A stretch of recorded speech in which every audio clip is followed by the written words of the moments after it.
నేను degree second year చదువుతున్నాను. మా పక్కింట్లో సంధ్య ఆంటీ ఉండేది. నేను రోజు సాయంత్రం వాళ్ళ ఇంటికి క్యారం బోర్డు ఆడడానికి వెళ్లేవాడిని.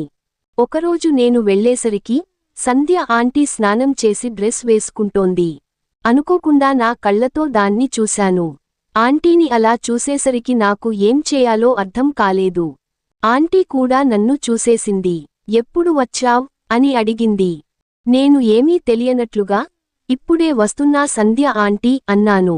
అవునా, ఈరోజు ఏంటి తొందరగా వచ్చావ్ అని అడిగింది. ఈరోజు తొందరగా కాలేజీ నుండి వచ్చేశాను ఆంటీ అని చెప్పాను. సరే అని చెప్పి లోపలికి వెళ్ళిపోయింది. నేను రోజులాగే క్యారం ఆడి ఇంటికి వెళ్ళిపోయాను. ఇంటికెళ్ళాక నాకు అసలు నిద్ర పట్టలేదు. ఆ దృశ్యం కళ్ల ముందే మెదులుతోంది. ఒక్కసారిగా ఆంటీని అలా చూసేసరికి నా మనసు చెదిరిపోయింది. ఆ రోజు రాత్రి నాకు అస్సలు నిద్ర పట్టలేదు. ఆ రోజు నుండి నేను సంధ్య ఆంటీ వాళ్ళ ఇంటికి రోజు కొంచెం ముందే వెళ్లేవాడిని. ఒక రోజు నేను క్యారం ఆడుతున్నప్పుడు సంధ్య ఆంటీ నాతో, ఈరోజు నువ్వు ఇక్కడే పడుకుంటావా అని అడిగింది. ఎందుకు సంధ్య ఆంటీ, ఎప్పుడూ లేనిది ఇప్పుడెందుకు అడుగుతున్నావ్ అని అడిగాను. దానికి ఆంటీ, ఈరోజు మీ రాజు అంకుల్ టూర్కి వెళ్తున్నాడు. 2 రోజులు రాడు. అందుకే నాకు ఒక్కదాన్ని పడుకోవాలంటే కొంచెం భయంగా ఉంటుంది. అందుకే ఇక్కడే పడుకో అని చెప్పింది. అవునా, సరే ఆంటీ. ఒకసారి అమ్మతో చెప్పు, నేను నైట్ పడుకుంటాను అన్నాను. సరే అని చెప్పి మా ఇంటికి వచ్చింది.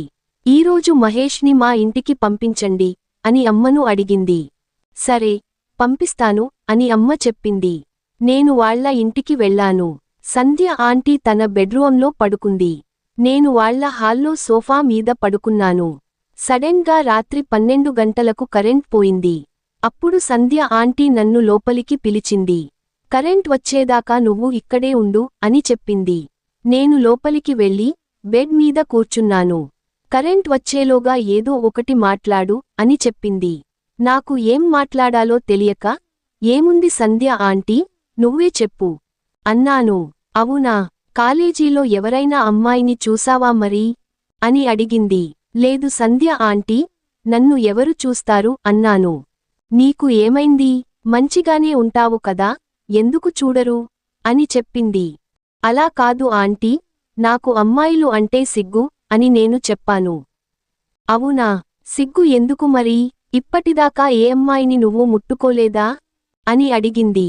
దానికి నేను, లేదు సంధ్య ఆంటీ, ఎవరైనా ఏమైనా అనుకుంటారేమో అని ఎవర్నీ ముట్టుకోలేదు, మాట్లాడలేదు ఇప్పటివరకు అని చెప్పాను.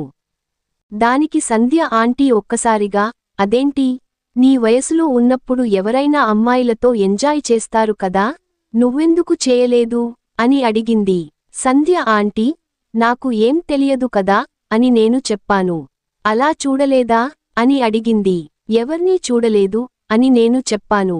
అప్పుడు సంధ్య ఆంటీ నన్ను చూసి, మరి నన్ను చూసావు కదా, నీకు ఏమనిపియలేదా అని అడిగింది.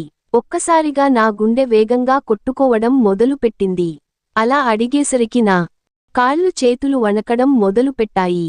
ఆంటీ, నేను చూసింది నువ్వు చూసావా అని నేను అడిగాను. దానికి ఆంటీ, నువ్వు చూస్తున్నావని తెలుసు నాకు. అందుకే నువ్వు చూస్తున్నావ్ కాబట్టే నేను ఇంకా కొంచెం సేపు అలా ఉండి చూపించి లోపలికి వెళ్ళాను అని అంది. నేను, అవునా, మరి నాతో ఎందుకు చెప్పలేదు సంధ్య ఆంటీ అని అడిగాను. నిన్ను డైరెక్ట్గా అలా అడిగితే బాగుండదు కదా అనుకున్నాను అని అంది. సంధ్య ఆంటీ, రోజు నేను మీ ఇంటికి వచ్చేది క్యారం ఆడటానికి కాదు, రోజు నిన్ను చూడడానికే అని ఆమెతో చెప్పేశాను. తర్వాత సంధ్య ఆంటీ, మరి నాతో చెప్పలేదు. చెబితే ఎప్పుడో ఒప్పుకునేదాన్ని కదా, ఇన్ని రోజులు ఆగాల్సిన అవసరం ఉండేది కాదు అని అంది. సరే, నీకు నాలో ఏమంటే ఇష్టం, ఎందుకు రోజు వచ్చి చూస్తున్నావు, చెప్పు, నేనేమీ అనుకోను, ఓపెన్ గా చెప్పు, ఇంకెవరూ లేరు కాబట్టి అడుగుతున్నాను అని అంది.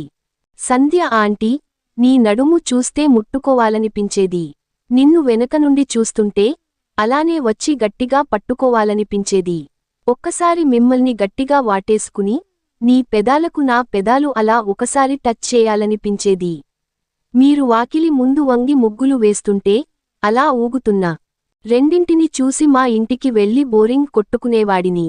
చాలాసార్లు అనుకున్నాను మిమ్మల్ని బాగా అనుభవించాలని, కాని నాకు టైం రాలేదు అని సంధ్య ఆంటీతో కసిగా అన్నాను. దానికి సంధ్య ఆంటీ, ఏంటి, నువ్వింత ఆకలి మీద ఉన్నావు? ఈరోజు ఎలాగైనా నీ ఆకలి తీరుస్తాను, బాధపడకు అని చెప్పింది. ఏంటి అని చెప్పి అలాగే మాట్లాడుకుంటూ నెమ్మదిగా దగ్గరయ్యాము. కరెంట్ ఇంకా రాకపోవడంతో నిద్ర రావట్లేదు. సంధ్య ఆంటీ, కరెంట్ రాదనుకుంటా, ఇక్కడే పడుకో నా దగ్గర అని చెప్పింది. వద్దులే, నేను బయట పడుకుంటాను అని చెప్పాను. కానీ సంధ్య ఆంటీ వినలేదు. ఇన్ని చెప్పావు కదా, ఇంకా బయట ఎందుకు పడుకుంటావు, నా దగ్గరే పడుకో అని చెప్పింది. సరే అని సంధ్య ఆంటీ పక్కనే పడుకున్నాను. రాత్రంతా సంధ్య ఆంటీని పడుకోనివ్వకుండా నా చాలా రోజుల వేడిని ఆ రాత్రి తీర్చుకున్నాను.